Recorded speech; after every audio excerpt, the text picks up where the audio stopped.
గత కొద్ది రోజులుగా భారత్ ఆపరేషన్ సింధూర్ పేరుతో అవతల పాకిస్తాన్ పైన యువతల ఉగ్రవాదుల పైన చేస్తున్న యుద్ధంలో భారత్ కలిగే లాభాలేంటి?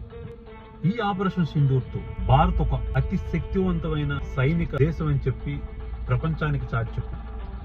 భారత్ తయారు చేసే ఆకాశ్ లాంటి మిసైల్స్ అవ్వచ్చు, భారత్ అమ్ముల పొద్దులో ఉండే చాలా మిసైల్స్ ఎంత శక్తివంతమో ప్రపంచానికి తెలియజేసింది. కొనుగోలు కూడా ఇంకా ఎక్కువగా పెరిగే అవకాశం ఉంది. అమెరికా తయారు చేసే F-16 ని, చైనా తయారు చేసే J-70 యుద్ధ విమానాల్ని పాకిస్తాన్ లోనే కూల్చేయగలిగాం. చైనా తయారు చేసే రాడార్ వ్యవస్థని ఒక డ్రోన్ సాయంతో పోల్చగలిగాం. చైనా ప్రొడక్ట్లు ఎంత పనికిమాలిన ప్రొడక్ట్స్ ప్రపంచానికి చూపించగలిగాం.